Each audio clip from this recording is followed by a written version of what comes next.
E aí, pessoal, tudo bem? Na aula de hoje, vamos entender a importância da palavra paisagem para a geografia.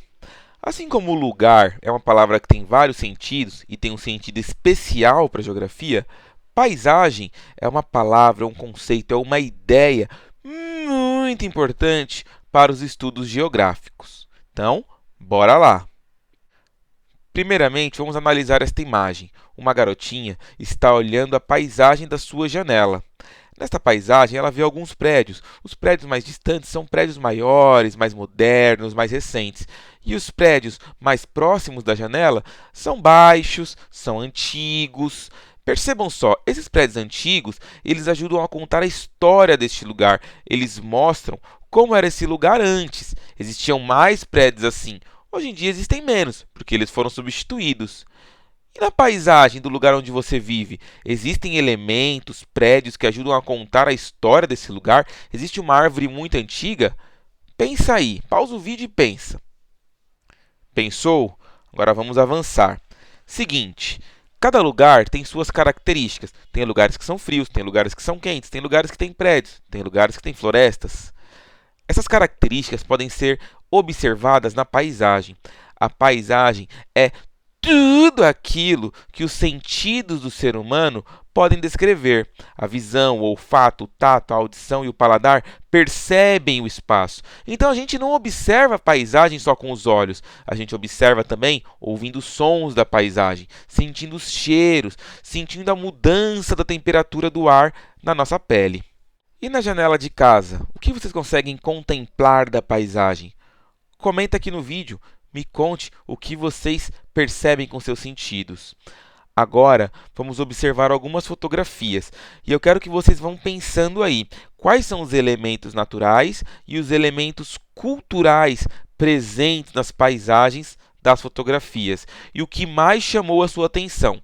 Se quiser depois, pode comentar também aqui no vídeo. Primeiramente, uma fotografia das cataratas do Parque Nacional do Iguaçu, em Foz do Iguaçu, Paraná. Cataratas é um conjunto de cachoeiras, então temos um elemento natural aí, as cachoeiras. Temos árvores, temos a água, temos as nuvens, o céu e alguns morros no fundo da imagem, além da espuma do contato da água da cachoeira com o restante do rio. Podemos dizer também que não existem elementos culturais da paisagem, elementos produzidos pelo ser humano, somente elementos da natureza. Agora temos uma foto de Belo Horizonte, capital do estado de Minas Gerais. Elementos naturais são poucos, algumas árvores e alguns morros no fundo da imagem. Elementos culturais são muitos, temos muitos prédios, ruas e alguns carros, que não dá para ver direito, não é mesmo? Mas estão aí. Agora temos uma paisagem mais equilibrada, uma fotografia do Rio de Janeiro. Elementos naturais, os morros, as pedras, o mar, as árvores, a vegetação. E elementos culturais, os prédios, uma antena ali no centro da imagem, algumas casas, não é mesmo? Então é uma imagem mais equilibrada. Tem elementos criados pelo ser humano, como tem elementos criados pela natureza. Elementos culturais e naturais. Bom, eu mostrei para vocês na fotografia a diferença entre elementos naturais e culturais. Os naturais é aquela parte da paisagem, parte da superfície terrestre que não teve interferência humana. São elementos formados por fenômenos da natureza, como o relevo, os morros, montanhas, os rios, lagos, mares, oceanos e florestas. E os elementos culturais é a parte da superfície terrestre, da paisagem, do espaço que teve interferência humana, elementos construídos pelo ser humano, como casas, edifícios, plantações, indústrias, ferrovias, ok? São as características da paisagem resultado da combinação entre elementos naturais e elementos culturais. Uma outra coisa importante a se dizer é que os elementos da paisagem, a sua transformação, nos ajuda a contar a história dos lugares, porque ao longo do tempo, esses elementos são transformados ou substituídos, o que mostra que o tempo está passando, que as coisas estão mudando. Pega, por exemplo, essa imagem, ela é uma montagem.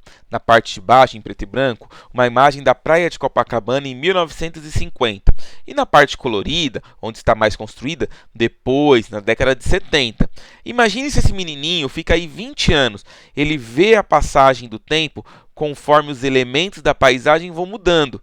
A floresta vai saindo, os terrenos vão sendo ocupados por prédios que vão sendo construídos.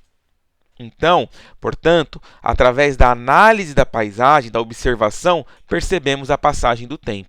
Um outro exemplo, Avenida Paulista, em 1891, a imagem à esquerda, e em 2016, na imagem à direita. À esquerda, rua de terra, poucas construções, algumas árvores, carruagens, enquanto à direita, carros, prédios, asfalto, antenas, ou seja, os elementos da paisagem, a paisagem como um todo, mudou, o que mostra a passagem do tempo.